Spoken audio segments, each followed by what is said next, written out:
Hey, David, thanks for having me on your show. Oh, thank you so much for joining us, David. Really excited to do this with you today. When anyone thinks of leadership experts, your name will always be one of the first to spring to mind. So tell us, how, how did that become so? What is your leadership story that has led you to this point? It's in 1,000 parallel universes, this would have only happened once. So it's a very unlikely story. So I was a precocious, geeky, introverted math geek, chess club geek in high school. It was a Cold War, so I wanted to do something about it. I felt passionately about liberal democracy as opposed to what Soviet Union was seemed to stand for. And if you're an introvert, submarines, man, because submarines hide from people. Yes. So, and the submariners are kind of like the chess players of the Navy, like the fighter pilots. They get all the glory, but it's hot and racy. Our world is slower, but sort of, it's all in your head because you can't see anything. Anyway, it appealed to me, and I was successful. On the strength of being able to tell people what to do. Yeah. My success was firmly rooted in me, in a model of leadership where I was a decision maker. I was the smart one in the room. I was allocated the thinking part of the job, and the team was the doing part of the job. And their job, my job, was to get them to do what I decided they needed to do. I get selected to be a submarine commander. I go to school for 12 months for one submarine. And at the very last minute, 2 weeks to go, they say, no, you're going to go to a different submarine, one of the newest submarines in the fleet, the USS Santa Fe.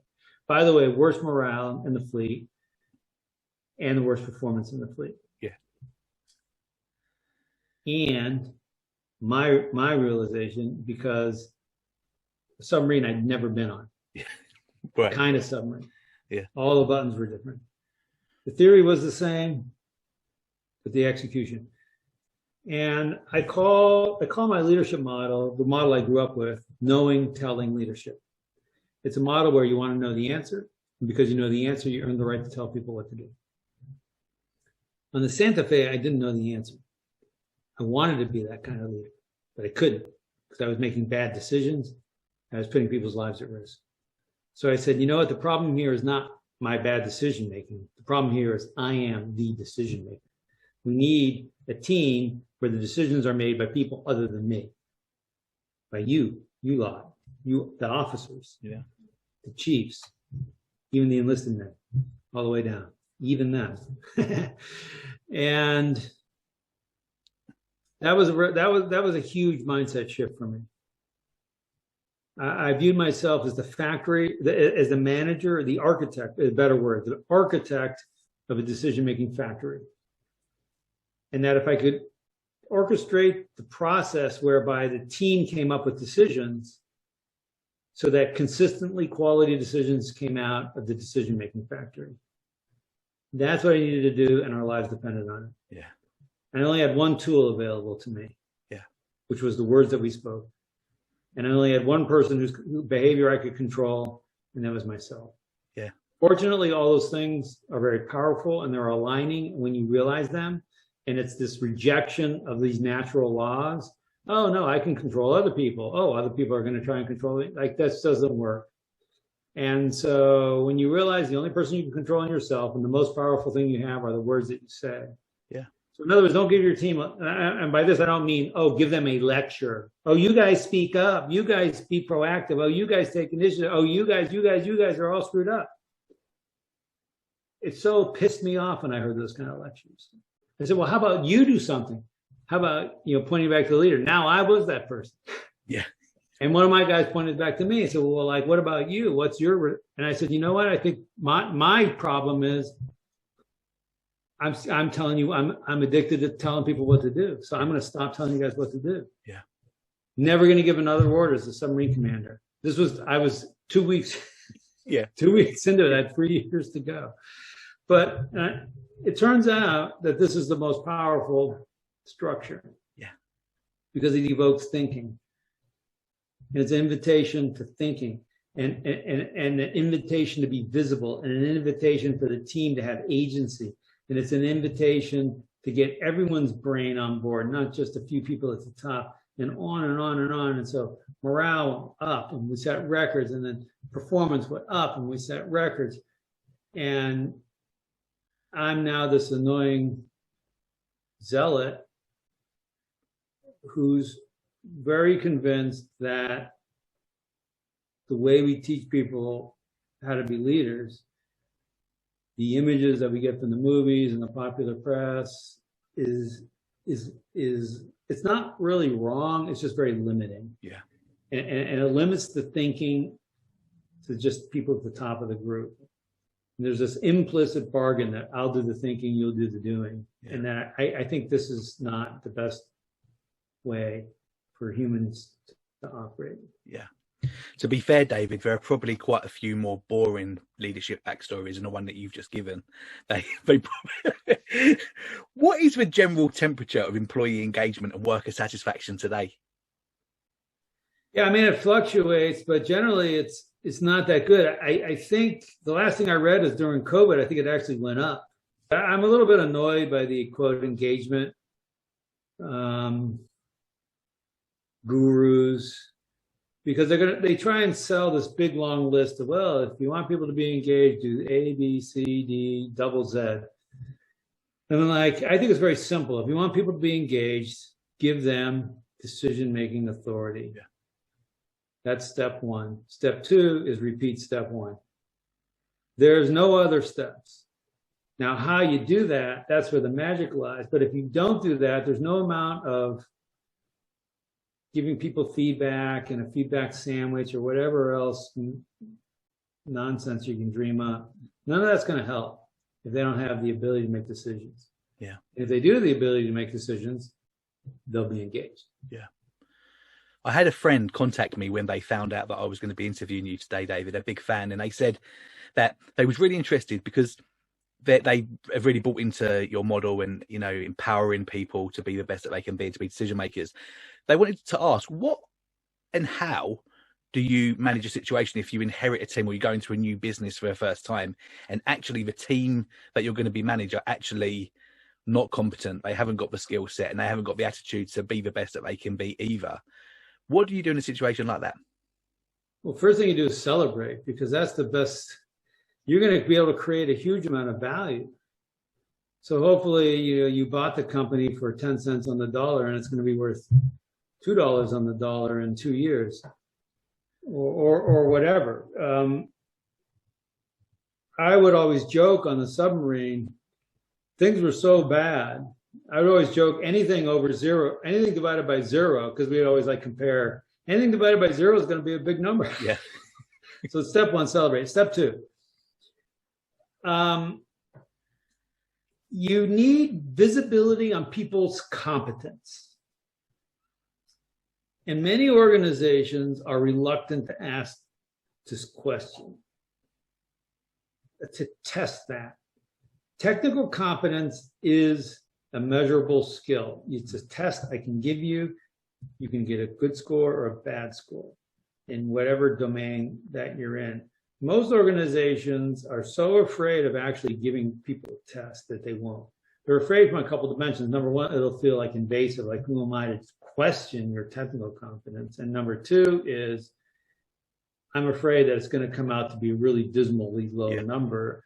Most organizations that I think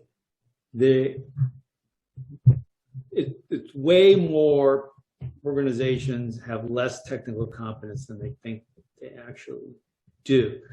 However, that shouldn't hold you back from giving people the authority to make decisions. And our special word was intent. So people would come and say, here's what I intend to do. And then we'd have, now it gets interesting. And we have an interesting conversation. We say, okay, well, tell me about that.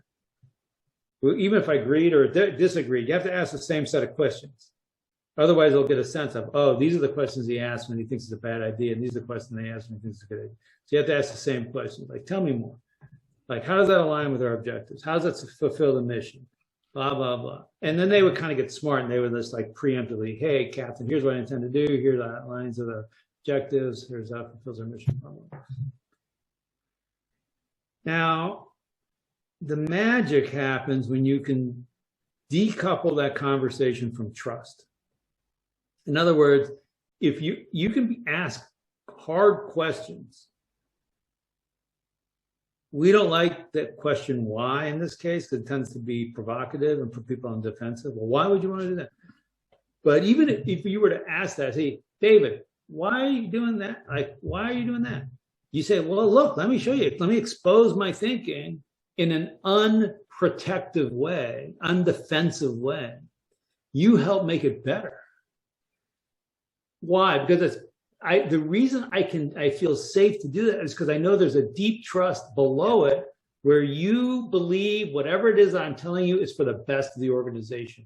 I don't have some secret agenda where David Knight's going to get rich off this program, the organization's going to be screwed, or anything like that. And if we have that deep abiding trust, then we can have an argument about, well, this is a wrong guess, and you should have these guests. And no, it shouldn't be a 30-minute program. It should be an hour. It should be a 5-hour. Like, what? So now we can have all these conversations unhindered by the baggage of, well, don't you trust me? So that's one of the things. And over to you. Stalled out. It brings me on to a LinkedIn post that you posted the other day that I just thought was outstanding. When you said about having that open dialogue, and you said that one of the biggest mistakes that leaders make when they're having a team meeting is to speak first and set the agenda. And I'll be honest with you, I nearly fell off my chair when I read that, because I'd never thought of that before, and B, I am so guilty of doing that. Tell us a little bit more about that, David. Yeah, look, so I'm talking about decision meetings here. We got to decide, hey, how we change the marketing plan, are we going to hire this person? Are we going to release the product? Are we going to add 2 more features before we release? All these decisions that we make all the time.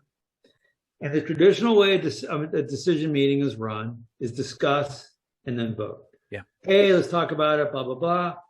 And then we'll vote. It tends to be a binary vote. Should we launch the product or not? Up, down. What's happening is everyone is reading the room, and they're going to vote the way they think the room, whatever the temperature in the room is, and or whatever the leader thinks, or some weighted combination of it. So, oh yeah, this is the CEO's pet project, blah, blah, blah. And so if you're the leader and you already say, hey, so I think this is a really good idea. We've done all the testing, 737 MAX is a really important product because Airbus is getting ahead of us. They got a reputation for being technologically ahead, and we got to sort of catch up, blah, blah, blah, blah, blah. We've done this testing, and the FAA is on the board. So let's vote. Should we launch 737 MAX? Only someone who really is looking for a new job is going to vote no. Right. People are not stupid. Yeah. So what happens is what you've done is called anchoring. The psychological mechanism is called anchoring. What we've done is we narrowed the cognitive diversity in the group. Well, I'll say it better. What we've narrowed is the expression of cognitive diversity, because the people who think differently from the group now are going to be more reluctant to speak up. So you as a leader, you'll hear a conversation.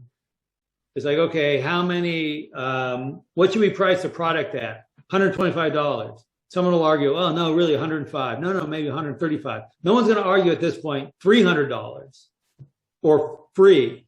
Like those, you've lost that. So what you want to do is say, everyone take out a card, write down on a card before, and we're not going to talk about it. Write down what you think we should price this product at. Now everyone flip your cards over. Now you look to the highest and the lowest, and you ask those people to tell what went behind that.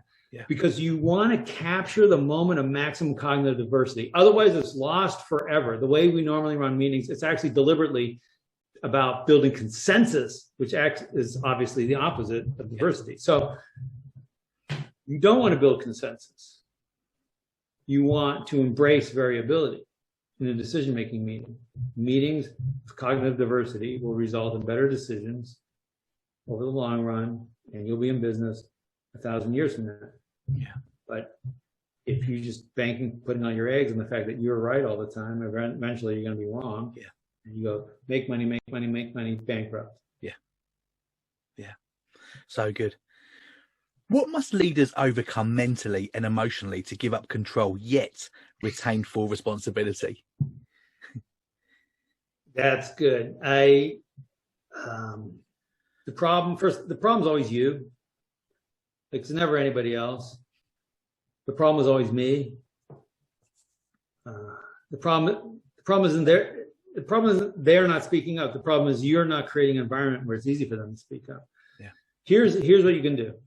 What's going on with lockdown now in the UK? We're about a week away from not being in one anymore, thankfully. Oh, that's good. Okay, so you go out to a restaurant. You look at the server. The server comes by. They got the menu. Server says, blah, blah, blah. And you say, oh, like, I have fish and chips, or like, what's look good? And they'll say, oh, chicken's looking good. Okay, I have chicken, blah, blah, blah. Okay, what I want you to do is try and do something different. Change the script. What I want you to do is see if you can get the server to make the decision for you. So you say, hey, you know what? I'm not going to give you the whole secret here, but the end of the conversation needs to be, I need you to choose for me. Yeah. And you just choose for me. Whatever you choose will be fine. Put it in front of me. And then I'll know what you chose for me when you put it in front of me. Now, the reason this is a perfect exercise is because leadership happens through practice. It happens like when we work with a company, they'll say, well, let's build a leadership development program. And I'll say, okay, great. Here's what we're going to do. We're going to do a little activity. I'm only going to give you 10 minutes. I want to train everybody on how to play football or something, swim, do open water swimming, whatever, or maybe learn a new language. I want you to be able to run a meeting in Spanish or English 1 year from now. What would you do? Those are the two good metaphors, either sports or language. And they write up this program. And they say, okay, now replace the word language with leadership. That's what your program should look like. Now, when people say we want to learn a new language, they don't say we're going to do a 2-day offsite and then we call it good. Yeah.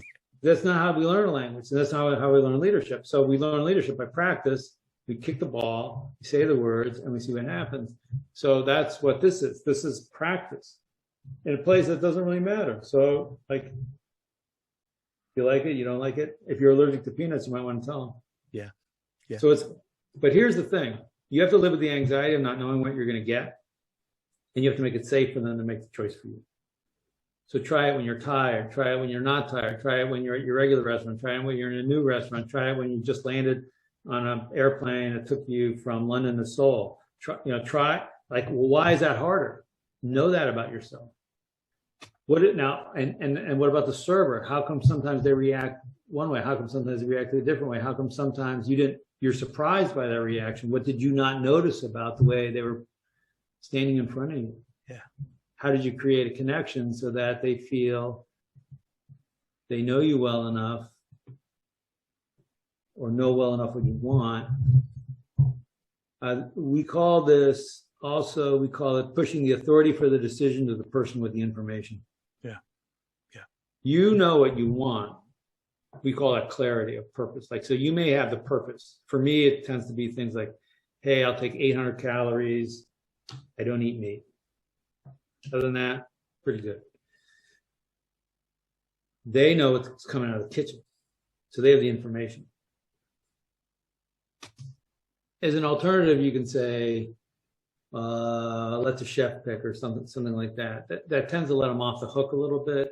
But it's all about safety. The second part, the thing I'm talking about now is about safety. So it's you living with anxiety and then creating safety for them.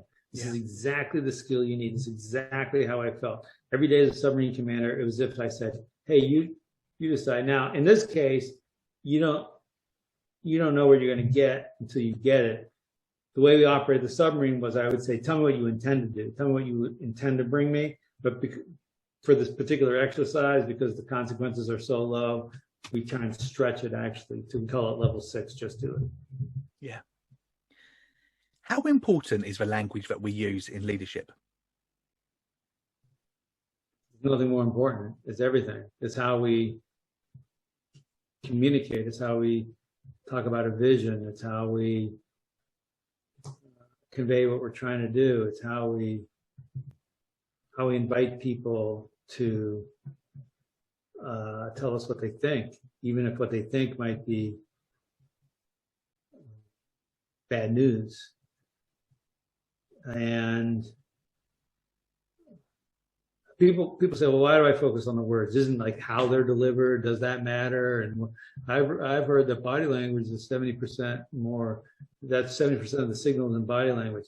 No, the study was if the words and the body language differ, then go with the body language. But the bulk of the meaning, as long as the words and the body language are consistent, the meaning is conveyed in the words. Yeah. So, and here's the cool thing. You control your words. Most people actually don't control their words.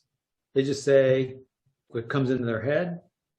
And what comes in their head has been seeded there by what they've seen, which is what their parents saw, which is what their grandparents saw, which their great-grandparents saw, which was a cotton mill in Manchester. Yeah. And so you're running your life as if you were running a cotton mill in Manchester from the 1850s, because we haven't deliberately changed our language. And so we have all hands meetings, or we will, the way I talked about running meetings, the fact that we have leaders and followers, the fact that we have white collar, blue collar, the fact that we have management, union, all these things are vestiges of the Industrial Revolution, where we separated people into humans into thinkers and doers. Now they all look human, so I might get confused. So I'll help you with that. We're going to put on different uniforms. We're going to wear coat and tie. You're going to wear overalls. Oh, that makes it easy. In the airplane, different uniforms. In the hospital, different uniforms. On a construction site, different uniforms. Why? Because then we're signaling we're the decision makers and you guys are the doers. Yeah. Anyway, it's a bad dichotomy. Yeah. How do leaders ensure that they are kept in a loop without beginning to micromanage? Eyes on, hands off. Just because you know doesn't mean you have to interject. So think that this works both sides. As a leader, in order to build trust comes from transparency exercised over time. You don't have to be right all the time, but you do have to be transparent. So it goes both ways. So from the subordinate's position, you want to say, hey, let me expose my thinking. Here, I got a decision. Here's how I'm thinking about it. Can you help me make my thinking stronger? Now, if you go into your boss and you say, I got this decision, whether we should use Times New Roman or Arial on this presentation, your boss is going to tell you the answer. Yeah. And then you're going to whine about being micromanaged. But if you go to your boss and say, hey, I got to make a decision about what font to use. Here are the things I'm thinking about. Like our brand is about simplicity and human, but at the same time, I want readability. And so I'm going to weigh these criteria. I'm going to use these criteria to make my decision. How can I make, what am I missing? What is there a criteria that I'm not thinking about that's important? That kind of thing. So now you're inviting your boss to improve the thinking process, not make a decision for you. And the same thing happens on the boss's side. If your team is being transparent with you, they're not necessarily asking you to solve their problem. In fact, even if they are, I would not solve the problem. We call it return the problem unsolved. So they go, hey, what blah, blah, blah, here's the situation, what should I do? I would go, well, what do you think in terms of an assessment? Like, how do we get here? What's the root cause? I'm not asking them, I'm not saying, no, this is your decision. That's a big jump. That creates a lack of safety. Yeah. So it's always description, assessment, then action for the future. It's like a VCR. Pause, just where are we right now? Describe the world. Assessment, rewind. How do we get here? Then fast forward. Pause, rewind, fast forward. Say, okay, well, I think the pump's having a problem. I think that's description. It's vibrating. Assessment, bearings are going bad. Action, replace the bearings. And that can be, I'd like permission to, which is the traditional way of asking the question. Yeah. Or I intend to. I'm going to coordinate with these 3 other people, and next week at noon, I'm going to shut down the pump. We're going to have the other pump running, and I intend to replace the bearings then. Or I just did it. Yeah, I was about to blow itself apart, so I had to shut it down. Yeah. So that's the process. Description, assessment, action. Yeah. Yeah. having written such a heavyweight bestseller in the world of self-development, I'm interested, what books or resources have been most useful to you in helping you develop yourself over the years? Yeah, there's so many good books. So I'll give the readers some of the listeners some ones that they may not have heard before. Number one is there's a book called How to Talk So Kids Will Listen, How to Listen So Kids Will Talk. I found this to be a life-changing book, both for how I interacted with my kids and how I interacted as a leader. And I kept this in my safe, my top secret safe with the nuclear launch codes when I was a captain, because I didn't want the team to think I thought about them as kids. But the genius of this book is it gives words. Like the first part of the book talks about accepting people's feelings, but it goes much further than that. It says, well, like, what kind of words do we use when we're not accepting feelings, and what kind of words do we use? So now it's not like preaching accepting feelings. Oh yeah, I got that. It's like, what words come out of your mouth so that you actually are accepting someone's feelings. And I'll give you a hint. I hear you is not one of them. Yeah. That's number one. Number two, I mean, I think there's a lot of wisdom in the classics. Jane Austen is one of my go-tos. Pride and Prejudice is obviously about Pride and Prejudice and how that derails you. It's really about ego, and ego getting in your way. It's kind of hard to go wrong with the classics. I was reading the Iliad recently and rereading, and there's a scene in the Iliad. So the Iliad's the story of the Greeks are going to Troy to make battle against the city's Ilium. So make battle against, hence the Iliad. Anyway, there's a common Greek soldier. I call this the first dissenting opinion. So there's a common Greek soldier who speaks up to the king saying, at some point, they've been there for 9 years. And the soldier says, hey, haven't you got enough spoils and riches? Can't we just go home to our families? What do? They beat him.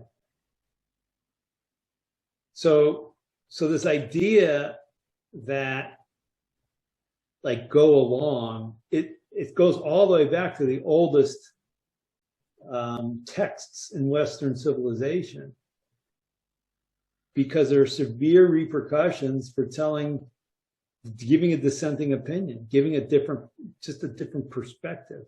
It's very interesting.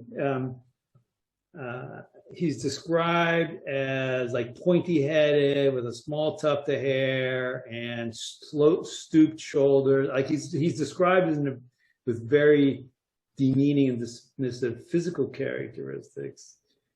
And then Odysseus beats him with a stick for the impudence of talking back to the king. Anyway, I just think it's really interesting how a lot of these dysfunctional behaviors go back so far. Yeah. We come at naturally. Yeah. David, time has absolutely flown by. Yeah. Do you have any closing thoughts? And also, how can people follow you on your journey? Yeah. So thanks for mentioning the books. Turn the Ship Around is probably where I'd start. Leadership is Language. The workbook, Turn the Ship Around workbook is you can get for $9 or $10 what we charge corporations big bucks to go tell them. The workbook is how we implement and run workshops. But I think probably the most fun thing to do, go to YouTube, type in Leadership Nudges, Nudges, Leadership Nudges, and that's my channel. And each week I put out a little blurb talking about one little tiny thing, like within the conversation, like go to dinner, don't order. Yeah, that's a leadership nudge. And we have been doing it for like 6 years now, so there's over 300. Yeah, it's awesome of them. So that's real fun. Try them. Let me know in the comments. You can subscribe, and it's an email straight from me. So you hit reply, it comes back to me. Yeah. Say hi on LinkedIn. That'd be great. And Twitter, it's at @LDavidMarquet. L for Lewis. Well, what we're going to do is we're going to make sure that we've got links to your books, your social media, and your YouTube channel in the description below. David, thanks again for your time. I really enjoyed it.